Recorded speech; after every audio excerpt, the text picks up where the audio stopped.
Okay, good evening, everybody. We're going to make a start. We're up to 81 participants of the 100 who are registered, but I think we'll crack on. Thank you very much for joining us. Thank you. It's great to see up to 100 people from the Hampshire cricket community here on the call, and we hope we can use this evening to pass on some really useful information. Just some introductions for those who don't know us. My name is Rob Pfeiffer, Cricket Development Manager, looking after junior cricket, but also a bit of marketing and communications. And joining us tonight will be my colleague Simon Jones, who is our clubs and leagues development manager. I'm sure many of you have spoken to him over the past months, years, probably decades. We are going to spend a bit of time looking back, not too much, because I think a lot has been said about the events of the last summer and all of the fantastic efforts from clubs. So we want to spend most of the time looking forward to 2021, but we will highlight some great practice and share some ideas. For those that have just joined us, if you could use the comment box, if you could pop a comment in just to let us know which club you are from, that'd be really nice. And also just make sure that when you click your comment, just add to all panelists and all attendees if you want that comment to be public. Tonight will be the first in a series of webinars for us. We are going to do as many as we can across the off season. We have a rough plan of what those webinars will be, but we are open to suggestions and open to ideas. So if you have specific ideas of areas you'd like us to focus on, please get in touch. We will move on to the agenda for this evening. We plan to finish by 8 p.m. So all those that need to go and watch the remaining bits of Sheffield Wednesday versus Reading can do that. I'm sure you're all desperate to get to that. The agenda for this evening is to some information on how to hold your AGM online. A bit about player and community engagement. We'll hopefully be joined by the members of Ropley and Compton and Chandler, although I can see they're not on the call as yet, but hopefully they'll be with us by that point. Then the funding, which is probably the main reason for most of you being here, and that's fantastic. Simon will be presenting on that along with Neil Higginson from the ECB. A bit of housekeeping. I'm sure most of you are used to these Zoom meetings by now, but your microphones are muted, and if we can keep it that way, that would be great. But we do want some interaction. We do want you to get in touch. So if you have a question, pop it in the Q&A box. If you have a comment, and we will be asking for comments throughout, please pop it in the chat box. Mike Pollard, who is our Women and Girls Development Manager, will be monitoring those questions. If he can get back to you in text, he will do that. If he needs to ask us at a certain point, he will as well. But please interact. Please keep interacting all the way through. We're going to start with some information on how to hold your AGM online. Before we do that, we have a poll, and let's see if I can get that to work up here. Bear with me a second. Okay, so going to launch this now. Just a little bit of information about how you are planning to hold your AGM this year. If it's already taken place, planning to hold it online. If you could fill that in, I'll give everyone sort of 10, 15 seconds, and we'll then share the results.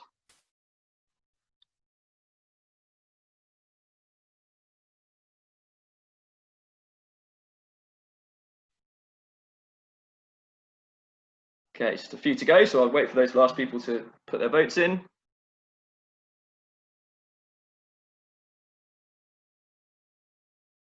Perfect. I think looks like it's stopped there. So end and polling, and I'll share the results. So good. Lots of people, few clubs have already taken place. It'd be good to get your comments on how that went in the comments box. Lots planning to, a few hoping that we're able to do it face to face, and a few not sure. For those clubs who are planning to, it would be really good to get your comments on what kind of support you would like from us, what kind of support things we can help you with. Hopefully Simon's going to cover that over the next sort of 10, 15 minutes. But if we can't, and there's a comment that we really need to focus on, we'll get back to you afterwards. Now we're going to try and hand over to Simon in Portsmouth. Let's see if that works. Simon, are you with us? Yes, good evening, Rob. Good evening, everyone. I think you're going to get me in sound only, which will probably be a relief to all. Just if someone wants to put a quick comment in the chat box just to confirm that you can hear me, that'd be great. Okay, right, we have the slides up. So holding events online, bit of a whistle-stop tour here. Various methods of doing so. Zoom, which we're using at the moment, and Microsoft Teams. It may be that you have access to a work account out of hours that you can use for that. Even to Facebook Live, WhatsApp or Messenger variants on that. I think you'll all remember from the start of the lockdown period that Zoom may have had some security issues. There'll be some links, and all the presentations for here will be going out at the end, but there's some links about how they've addressed that. What I've done is sort of really had a look around people who sort of held AGMs and done that, and really tried to take a bit of the best practice from what everyone's doing. And these are some of the top tips that I've managed to pick up. First of all, plan beforehand. And don't assume everything will go to plan, and then communicate the way in which the meeting is going to operate in advance, either at the start of the meeting, or I know that the Southern Premier League have kindly allowed us to share the document they sent out for the running of their AGM as well. Discussion, obviously some events, if it's an AGM, as opposed to a webinar or a social event or a presentation, then discussion can work well in Vision. There's a function for participants to be able to raise their hands, and I know that worked pretty well in the Southern League Chairman's meeting, or Southern League Chairs meeting, which had about 40 or 50 participants.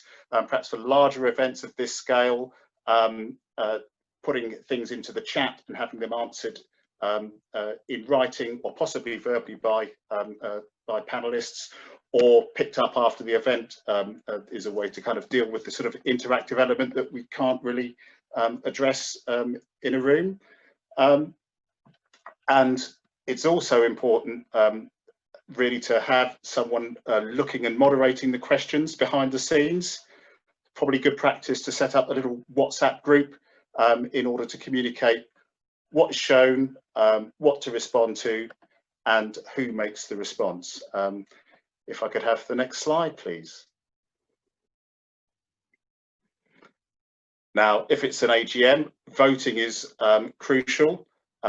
One of the participants I spoke to was actually the Sussex Cricket Foundation, and you may have seen that in the past week or so they've had a vote on teas, which through a number of the technicals, which they've kindly shared with us here, they've actually rerun today, and it's actually come out with a different result. So you'll have seen already on this webinar version of Zoom that it has functions such as conducting polls. What did prove a little problematic was actually just conducting the voting via chat. So another alternative is to vote after the event, either by email or Google form, having sort of had the discussion, the presentations and the interactions. This version of Zoom, for example, has a 100 participant limit. It is possible to pay for the next step up is for 500, and I think if we as organisations and clubs were hitting that limit, we'd certainly find we were very successful indeed. We've just hit the 100 limit, and as I said, we will be sending out a recording afterwards. We have had to disappoint a few at the last minute, but we're very pleased to have the number of attendees, as all you attendees here tonight. Organisations I have spoken to, whether it be leagues or other social organisations, have found that actually holding their meetings, their AGMs online has resulted in increased participation. Now, we did talk about voting, but there is also the possibility that in order for time saving, etc., that the kind of the nod throughs could really be passed by a process called unanimous consent. There's the Wikipedia lead to that. I know that the South Hampshire Indoor Cricket League have used that, and that's kind of will be appropriate for maybe some items which you'll know, and then if anyone does want to vote, they can indicate by raising their hands, and then it goes to a vote. If you're an organisation or a club with members, you may want to have confidence that that person there is either entitled to vote as a member of the club or a member of the organisation, and pre-registration is a good way of looking after that, including the name, the club, and perhaps a statement that the individual has the authority to vote at the particular event if it's a voting event. And it's a good idea to get those, perhaps we've all becoming slightly more familiar with Zoom and Teams. To be honest, they weren't invented in March in the start of lockdown, and it's probably forced a few of us, not least the cricket board, to kind of take that step and not haul people into the Ageas Bowl of an evening for an evening event, but a good way of actually familiarising people with the technology and sort of breaking the ice is a bit of a sign-in and saying hello in the chat box. Could I have the next slide, please? Well, I'd just like to end really by, before I hand over to Alex Ehrmann from Ropley, is really to thank the many leagues and clubs who've already held various events and kept the conversation going online, both during lockdown and into the closed season. We've seen AGMs, we've seen social events, virtual awards ceremonies, fundraising and sponsorship announcements and polls, and I think that's a great way to kind of keep the conversation going, which leads me really into the next participant is actually Alex Ehrmann. I'll get Rob to hand over to her because that's a club that actually has held their AGM online, and I think they'd like to share some of their experiences with us now.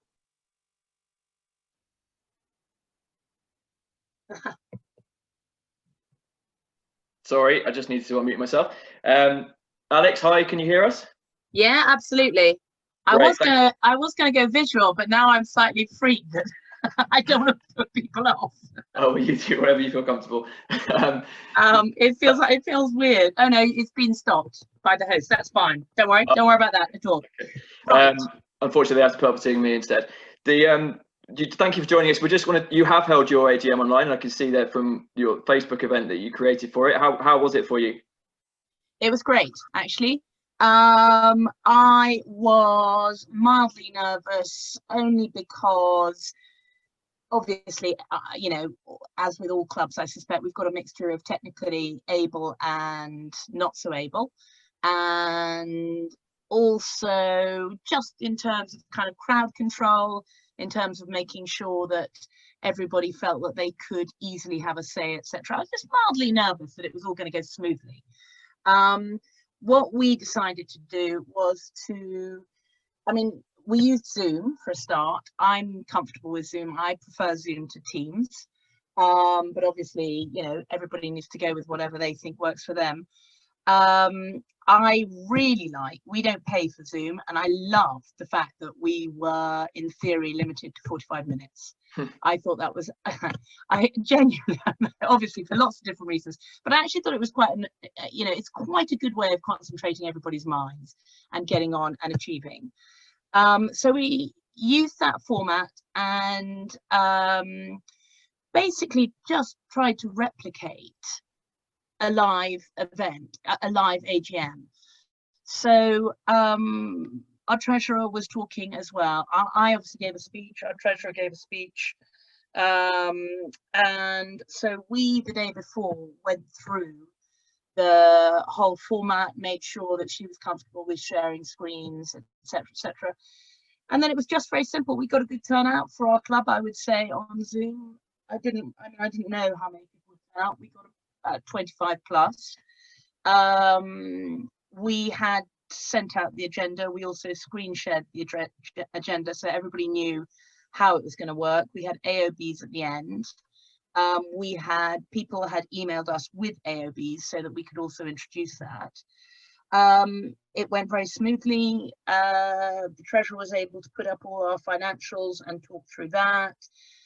Because it was only 25, I really understand the value of chat boxes in a larger event, but because we were about 25, 30 tops, it was actually very easy. Everybody was on the screen. It was very easy for somebody to either put up their hand or you could see that somebody was desperate to say something, and it went very smoothly, to be honest.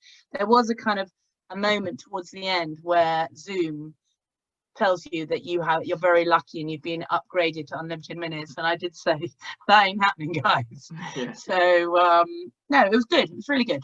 Okay, and you still managed to cover everything you would normally cover in an AGM, but it's just in a shorter time, probably with more focus.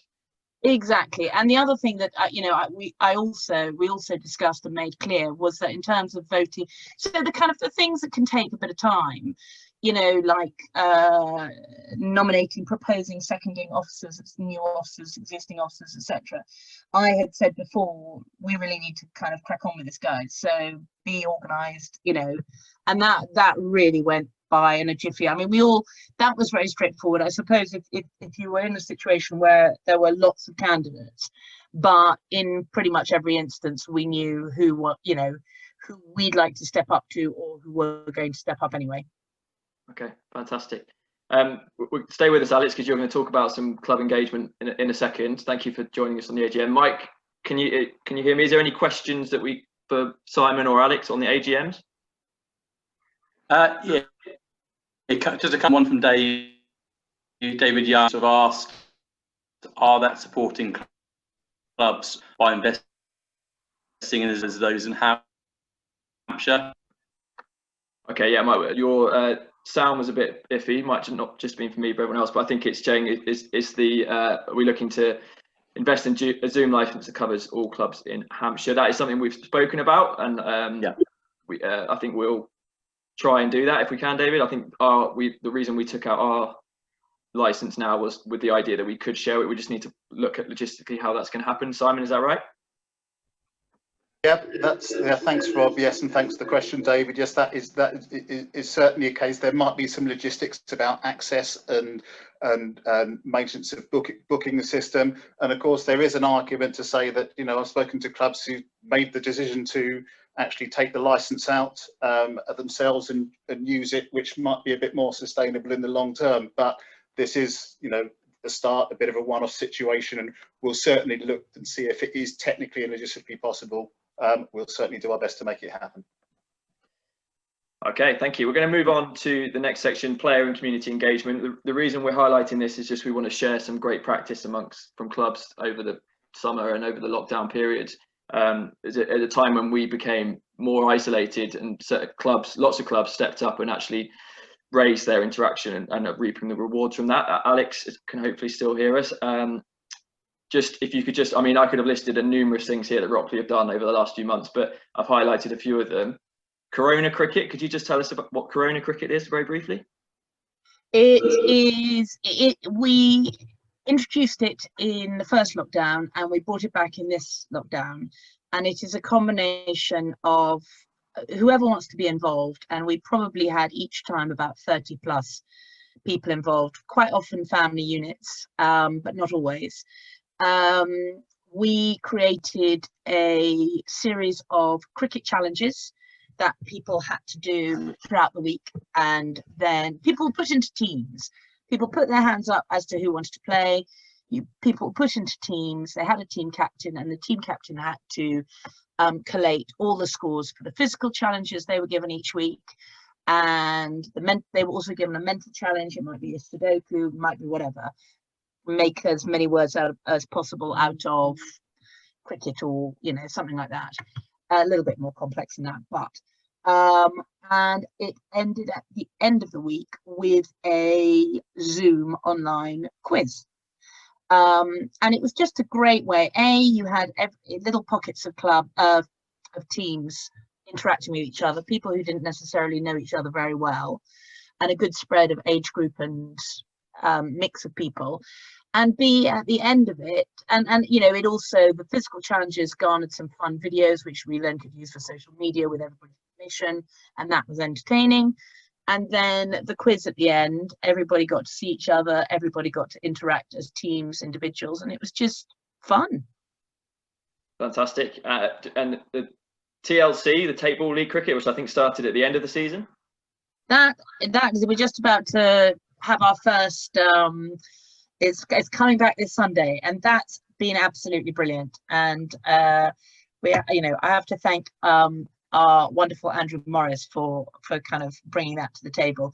Basically, we have at Ropley, we have a multi-use court, like a cross between a tennis court, basketball court, whatever. We decided that it would be great, and I think most people might know tape ball came from Pakistan. It's a bit like street cricket, 6-a-side, hour long, very quick, great fun. Tennis ball wrapped up in tape, etc. And we I think we have about all very carefully socially distanced at two different hour slots, come rain or shine, on a Sunday, and we have played already in quite a lot of rain. We have 6-a-side tape ball matches. We have tournaments of 3 teams at a time in an hour, so in the end it's about 36 people playing cricket, and it's just a fantastic way of, again, everybody getting together. We're outdoors, everybody hand sanitizes very carefully, kind of abide by all the rules, but we're all still playing cricket, we're all still getting fresh air, and we're all still socializing. Fantastic. And then finally, just very briefly, the work that you and I think Andrew have been doing with Mind, the charity. That's been ongoing for quite a while, and that we now have a couple of ambassadors who work with them and then work with the club, and that's just a kind of quiet ongoing relationship between the organisation and our club and people within the club who just need a little bit of extra support. It's kind of just awareness and support.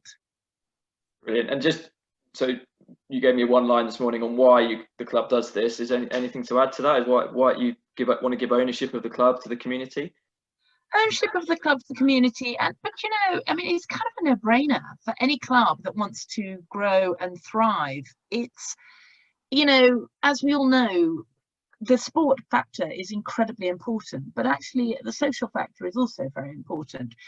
And on a very practical level, as well as people getting to know each other, taking ownership, etc., you bring in more and more people, because you do lots of different things appeal to lots of different people, and they get involved in a way that they maybe didn't expect to get involved, and before they knew, they're playing cricket and they're bringing members of their family to play cricket too. Indeed. Thank you very much, Alex. We'll come back to you again in a second. Just moving on to Compton and Chandler's Ford. Graeme, hopefully you can hear me as well. Good evening, Graeme. Yeah, I'm thank you. disappointed I can't share my video. I did my hair especially. Just leaving it up with me, everybody. Again, another very active club.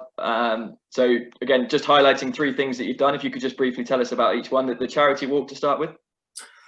So this was we did a fundraiser on the longest day of the year. So in the middle of June, which was fairly quickly after lockdown had finished and people were allowed to were kind of emerging again for the first time, I suppose. We kind of we wanted to kind of socially distance but keep people kind of involved and get them back doing things in the club. So we arranged a longest day fundraiser, which had 2 parts. There was the boundary walk and then kind of a continuous net session from dawn till dusk as well. So we've got our nets sorted. So the middle one was cordoned off, and our left and right nets were running kind of continually from 5 a.m. till 9 p.m.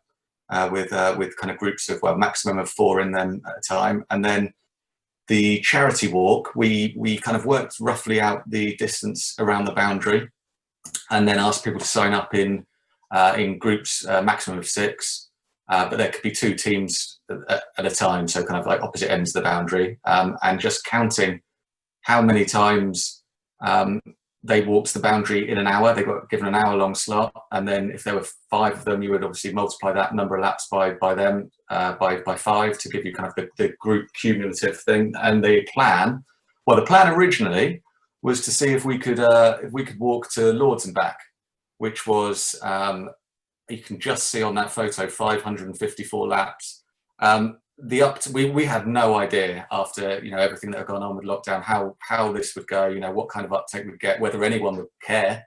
But we were struggling to fit people in. We were so oversubscribed. We aimed for 554 laps. We ended up going to Chester Street, which was 1,200 laps. So yeah, I mean, just the way it kind of captured people's imagination was fantastic, and we raised quite a lot of money. Brilliant. And then recently, just in the last half term, October half term, you set up some girls' holiday sessions. Yeah, so we have over the last 3 or 4 years started doing autumn, kind of through the October half term, doing autumn camps anyway. But they've traditionally been following on from the season and kind of sticking in that under 11s, under 13s kind of thing. But one of our kind of key focuses over the last few years has been to try and encourage women's and girls cricket. It's one of our kind of like key development plan elements, and we started with the W10 team last season. So we got our first adult women's teams playing, and they had 3 or 4 kind of days out, and had some brilliant kind of events, one-off events with other teams. Unfortunately, that didn't really happen this year, but we've been conscious that we're getting a large percentage of our all-stars are girls, and we had intended to this year run Dynamos as a girls only event for the first year, so to kind of try and capture that slightly older group of the kind of, you know, from the 9 to 11 type age group, and Dynamos didn't happen, so we decided, well, we'll make it happen. So we ran the kind of the under 11s, under 13s, under 9s as well, but we also did a separate 2 days specifically for girls, which again, had no idea how it would go, but we were oversubscribed. We had to limit it to 20 or 22, I think, and we could have probably sold that out twice. Brilliant. And then just probably most excitingly, a recent sponsorship deal that's going to help the club, but also help the communities and people around the country as well. Yeah, this was a decision we made actually back kind of last winter, last Christmas time. And it's kind of one of those things where end of the season, lots of teams have sponsorship on their shirts, normally for a local business or something that's kind of helped sponsor them. And we were at the end of our 3-year deal with our current sponsor, and every single time it's the old talk about, well, if we get a sponsor that wants to shirt sponsorship, you end up, how do we get the shirts to the players? How do we enforce that people wear them? Do we have to buy a shirt for everyone to force them to do it? So it came from that, and we decided, well, actually, we don't want that stress. We don't want to have to feel like we're doing something for another business. We really want to kind of like give something back. And Dream Flight is a charity that one of our committee members, it wasn't actually him that suggested it, but he is very closely connected to, has been kind of involved with them for a few years. And I've got to read this because I get in trouble if I get it wrong, but they're a charity that takes young people, young children with serious illnesses or disabilities without their parents, and then takes them to Orlando for like the whole day of a lifetime with carers. So the idea is it's twofold. Those kids get a bit of independence and, you know, an experience of a lifetime, but also there's some respite for the families. They can have 10 days off. They can go on a separate holiday themselves and things like that. So that's kind of the idea behind the charity. And we thought, well, if we can get that on there, we can also give something back. So we've negotiated a deal with Redfoot, who are making the shirts, that we will give. Usually they give us a little bit of rebate, you know, back to the club. We are donating all of that to Dream Flight, and very, very generously they've also matched it. So we sent it out literally end of October, and we had, I think, 10 days that it was open before we could kind of like get an order in to get it in time for Christmas. And in that 10 days, we had massive sales. We've managed to raise enough to donate £850 to Dream Flight so far, and that will continue that kind of rebate is going to keep going until we'll do a second lot just before the season starts. So hopefully we can match that again. Fantastic, great effort and a worthy cause there. So, and you said again, why you're doing this, looking to building the inclusive club. Yeah, I mean, that's a very similar kind of to what Alex was saying. It's exactly that. We try as a committee, when we make our decisions, to kind of take ourselves out of it. It's very easy to say, you know, well, what do we want to do? Why are we doing this? But actually, we're volunteers, but we're doing it because we love the club, and actually what's best for the members, what's best for the community. You know, the young people, the juniors are the future of that, and actually we're nothing without kind of our local community and those people that come and support us, come and yeah, spend money at the bar, come and do some umpiring, do things like that. So yeah, that's kind of our thinking. Brilliant. And we both gave us some top tips this morning, and I'll put them up on the screen. And if you want to share any more details on them, please do. But Alex, your message was to try different things, and Graham's, I was particularly about yours. Don't assume you know what your members want or need. Anything to add on those? Yeah, well, I'll go first. I mean, what I meant from that was it's very easy to keep doing what you've done, and you'll keep getting what you got. And actually, you know, we've realised, and it started a couple of years ago. You know, the first time we sent out a survey to members, thinking, well, we know what the answers are going to be, and they weren't. And actually, we're aware, and we're working very hard on our kind of our diversity and inclusion and things like that. And actually, we've got people from all walks of life who need and want different things from their club at different times. And so, actually, it's a constant conversation and communication with them about, you know, why are you here, why are you doing this, what can we do to make that, you know, the best experience it can be. Brilliant. Alex, if I bring you in on your future plans, because you mentioned here to try different things, but also the possibility of a whole club tour. Yeah, I mean, just again following on, I mean, I think what Graeme and I both said in our top tips, I think mine follows on from what he's saying basically. And one of the things that is interesting, you know, the whole girls and women side and development side of things has been a huge area of growth for our club. It has brought so many more players, in the sense that, you know, we started off with grown up with adult women, and then we started with junior girls, and women brought their daughters, and then the daughters brought their brothers and their fathers, and so it grows. So in 2021, one of our women's squad has arranged a tour of the West Country for women in the first instance, which would be fantastic. It will be our first tour, but I just think, you know, if that works well, it would just be great to basically, you know, set up an all club tour and get in our shower banks and off we go. You know, I think the club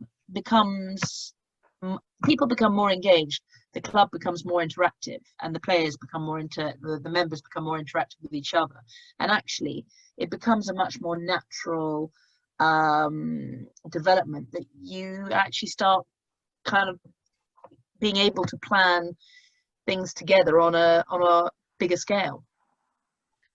Brilliant. Thank you both so much for joining us, and really applaud both clubs' efforts as well as many other clubs over the past few months. It really is appreciated by players and the committees. And yeah, thank you for joining us and giving up your evening. Welcome. Thank you. We're going to move on to just the final thing. So, if questions for people really joining us this evening. Does your club have an engagement plan? Is it a priority of the club? Is there one thing that you will try this winter? Maybe something you've just heard, maybe something you have already had planned. If please comment or share your plans, that would be really good, and we can hopefully read a few out at the end. Some more information on this I would really direct you towards Ropley and Compton and Chandler towards social medias. Are very, very active, both of them, and they really are really good at sharing what they're doing as well. And also just our podcast, which we try and do every couple of weeks, and every episode we try and feature a club, a good news story from a club, someone who's doing a club that's really making an effort, and always looking for stories on that. But there is 24 episodes there. Go back through and listen and see if you can pick up some tips from clubs as well. Right, we're going to move on to funding, which is the exciting bit, I think, for most people, the money. Simon will go back. Just before we do that, Mike, any questions on the player engagement and community? Yeah, just the one careful question from John Webster, just around any thoughts on ways to engage sort of parents and coaches. He sort of talked about generating interest in coaching seems to be sort of one of the most difficult things for their culture section. Yeah, I mean, yeah, something we're considering as well. And I know John Cook, who's going to be looking after that for us as well. We're about to launch the dates for new coaching qualifications, and I think we'll be trying to drive interest in that as well. So John, thank you for that. We'll add that to something that we're considering and try and get back to you on that as well. Okay, before we move on to the money, the funding, and I hand you back to Simon, we just got a little question for you again, a little, so a lot of money has been raised by Hampshire clubs in terms of funds, and if I can have a guess on what you think it was.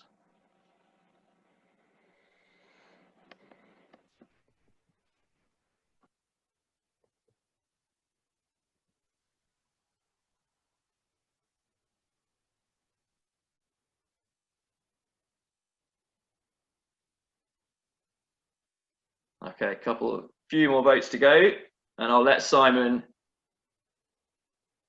share the answer. Simon, are you ready to go? Yes, ready to go, Rob. Okay, off you go. Right, if you'd like to press the first button, please. And that is the answer to the total funds raised by clubs in Hampshire.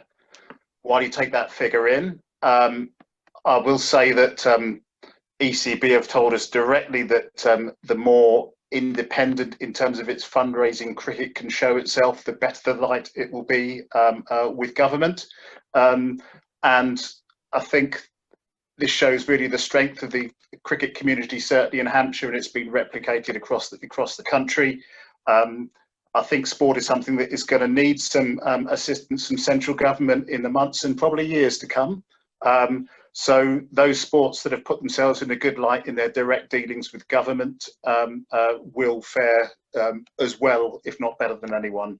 And from ECB's direct negotiators, they tell us that that's certainly the case. They're making every effort to keep this up. Next slide. You should just answer the slide, Rob, please. Right, this is the split between the funds. If we start off with the government small business grant, that's for properties with rateable values, not those that necessarily pay business rates, but have a rateable value. We've had sort of 60 of those, totaling about 2/3 of that money. We've had 100,000 in Sport England grants, probably over 100,000 now in about 40 odd return to cricket grants and 1 ECB loan. And again, very impressively, 33 clubs have done their own other fundraising, totaling over £100,000 that we know about. Over 20,000 of that is to good causes, which are not the club itself as well, which I think is an absolutely amazing in these times when we know times aren't easy for clubs. So really hats off to everyone for that. And I know that Neil from ECB in a second will go on and talk about the options that are there. When you look at the slides, when they come out, there's a breakdown of how many applications. These are the ones from Hampshire and clubs just surrounding, and we've broken it down to the Hampshire only clubs, but it's fantastic totals there, and I know there's more to come. Next slide, please. First option that I want to highlight, again, an ECB partner, easy fundraising. Take advantage of all that Christmas shopping. There's a £5 bonus for those signing up. It started at the beginning of November and up to the 18th of December. And then with many retailers, you know, a percentage goes to the club if you log into easy fundraising before going on to Amazon or whoever to make your purchases. And that is, as it says in the title, easy money for clubs. A slow burner, but the gift that keeps on giving. Next, please. Our defibrillator scheme. We dropped you an email and put a web article and some social media up about our partnership with Hampshire Sports Foundation, the Club Cricket Charity and the Community Heartbeat Trust. 40 defibrillators are available. The scheme closes at the end of January. So far, we have processed applications for 25 of those portable defibrillator units, which would be available at no cost for the unit and just the annual managed program to manage the device, which comes in about £150 a year for 4 years. So that's an offer worth looking at. And next clip, please, Rob. Further to the government small business grant, during the period of lockdown, the government also added local restriction support grants. and an additional restrictions grant for those not eligible for the local restrictions grant. And those would be aimed primarily for business who could demonstrate that they had to close during lockdown restrictions. Probably going to suit more the property owners owning clubs who have clubhouses that are open but were not able to operate. But by all means do apply, and if you've got any, generally if you have any fundraising, and particularly with this one, do tell us what you've got going. We do keep a track via social media on roughly what's happening, but anything you've got and anything you want to share, please do either in the chat or drop us an email. Next slide, please. I'd like to highlight the Sport England Return to Play Fund. We'll emphasise it's a £16.5 million fund that is across Sport England's 46 sports. So I'm sure Neil might add to this, but I think it's really aimed at those in areas of deprivation or in absolute emergency of last resort. Go to governing body and local authority first, as with the Sport England funding previously. But if you're not eligible, that is something to consider. It's divided into 3 areas. Robert, who could have the next click? First one is small grants, 300 to 10,000, really sort of for COVID reparations. We have the next click for the Community Asset Fund, please. That's more aimed, I'd say, at big renovations to kind of property owning clubs. But finally, next click, please. The most interesting one, which I know clubs have engaged with, is the crowdfunding aspect. Crowdfunder Active Together. There's a £2.5 million fund which will match fund eligible projects up to £10,000 per project. So that again is something to look to engage with. So just a few ideas there. But what I'll do is now hand over to Neil Higginson, who is the ECB Recreational Facilities Planning Manager, who will talk a little bit about the wider things on offer. Couple of on this slide. So over to you, Neil. Thank you, Simon. Good evening, everybody. Can you all hear me okay? I'll take. I can hear you, Simon. Neil, anyway, so that's fine. Perfect. Thank you. Okay. Nice to meet everybody in this virtual world. As on this slide, just to let you know that the regions have changed. So we've gone from 7 regions now to 4. The blue area is now the new regional structure for me. I'm based in Bristol, so sort of fairly central, really easy access to M4 and M5, and I have all the regions plus the country being Wales. And somebody said to me today about a nice drive from the Isle of Wight up to Anglesey. So I'm not sure how I'm going to manage that in a day, but that should be fun. Being based in Bristol, as I said, easy access. I've worked across the southwest and some of the east of England for many years, so know the patch pretty well, really. So no real impact, hopefully, on the clubs, but obviously working closely with Simon and everybody at the Hampshire Cricket Board moving forward. You click on to the next one. Funds to Run is a new scheme some of you possibly will be aware of, which we've recently launched in partnership with LV. So far we've had 330 expressions of interest, so I would encourage you all to have a quick look at the ECB website to get a bit more information out of that. But it's primarily aimed at clubs in highly deprived areas to try and boost cricket from all stars onwards. You can apply for up to £3,000 or indeed more, depending on the nature of what you're looking for. But if you look at the expression of interest, that will help you. The facilities planning team and services team are helping to manage the fund, although we're not directly involved with its distribution. But I can certainly talk to clubs and indeed the cricket board as and when things start to move forward. And hopefully that will be launched officially early part of next year, probably sometime around mid to end January. Next slide, please. A couple of things just to highlight. I'm going to do this in reverse order, if I may. Firstly, the County Grant Fund. Some of you have already accessed that, and we're pleased that you have. That fund is still available and will be available until the end of January next year. Sorry, I'm talking about the County Grant Fund here. Sorry, that's the emergency fund. That will be available until the end of January this year. So for those of you who are looking to recoup some costs that you've spent during the summer or end of season preparation work, we can certainly help you with that. The interest-free loan scheme, for those of you who've not accessed it, it does what it says on the tin. Easy to access, pretty painless exercise, and is interest-free over a period of 5 years, and can be used for a variety of different things. I'm sure Simon will put some links on to the guidance notes and that sort of thing around that. Pretty easy to do, and can be really helpful. The main thing at the moment is that the loan repayments have been delayed for a period of 12 months in the light of COVID, noting of course that many clubs have cash flow difficulties, so hopefully that will help. The County Grant Fund will be the first cab off the rank in January 2021. The focus for that will be around welcoming environments. There will be some new detailed guidance notes coming out to county boards end of this month, early in January, together with some training, ahead of it then being launched across the whole of the cricket network to enable clubs to access funds via the county boards to improve their facilities, with a focus on not just traditional cricket environments, but also women and girls, and creating a better environment for spectators as well. So that will be an exciting move forward. Next slide, please. A couple of other things as well. I've just mentioned the Welcoming Environments guidance. I've had a preview of that, and I'm pleased to say that it's not just written by cricketers.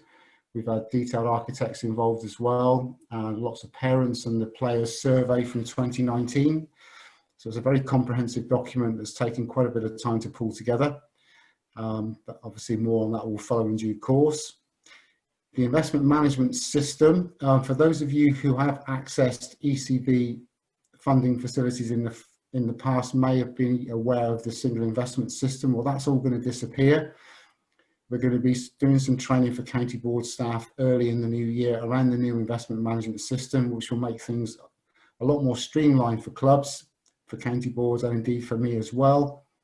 A lot more electronic information with documents and contracts and that sort of thing issued online, which will make it a lot easier for people to do. And that's really about it from me. Any questions in the chat box, then please fire away. And apologies, I appreciate I've whistled through that at about 1,000,000 miles an hour. That's fine. Are there anything, Mike, that you've seen on the questions? No questions at the moment, no. Okay, thank you very much, Neil. We've got some links. Simon's put together a number of links. Do you want to just talk through these, Simon, at all?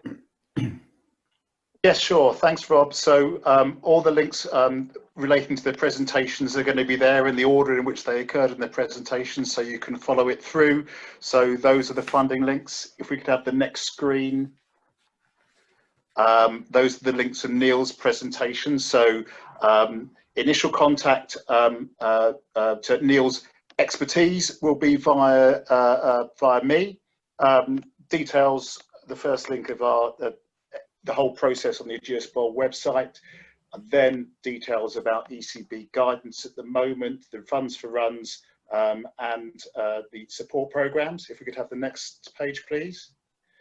And then the interest-free loan, as Neil referred to, and the ability to register on the investment management system once you get to the stage of opening applications up. Then finally, some links about holding online events. The first one is to the Premier League's really sort of guidance, sort of pre-meeting sort of parameters of the way the meeting would run. Steve, the chair, has happily shared that with us.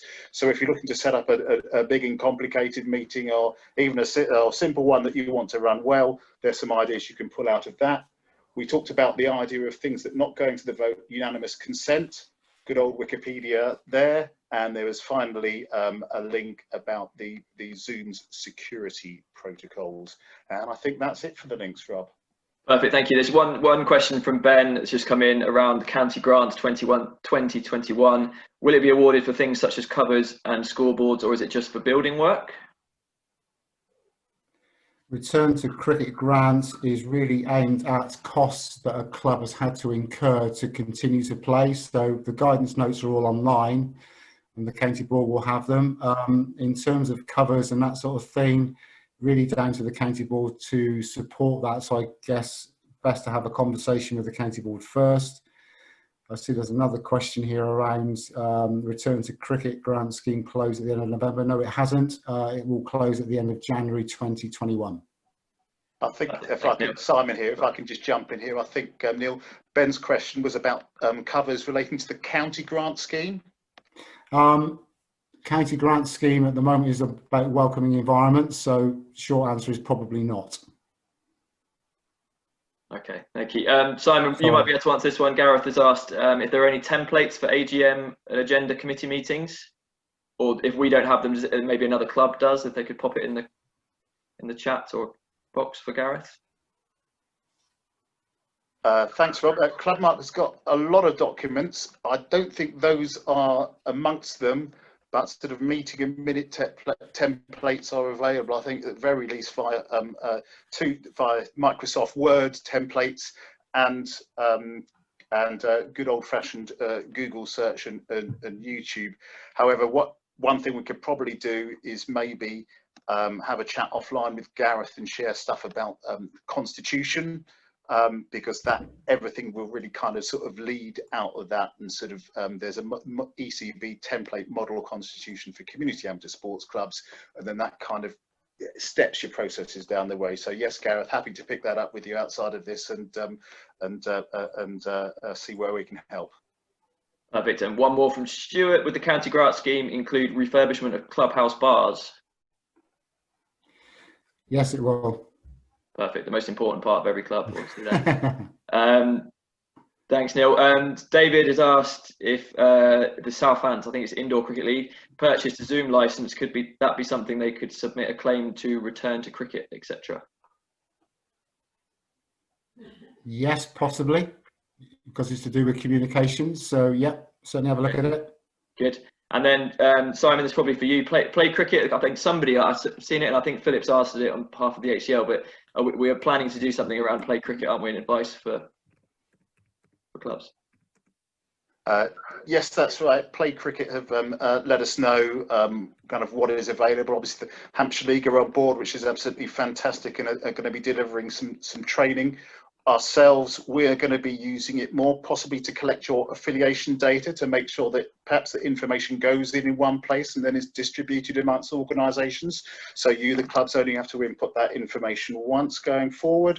And we're also looking to work with junior leagues and midweek leagues as well to be new users. And Play Cricket have also indicated that that they're also willing to work with leagues who are existing users to enhance their use as well.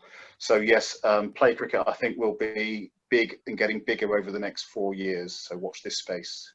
Great, thank you. And just one more I can see from Steve. County grant scheme will it include replacing temporary railings? Neil, any ideas on that one?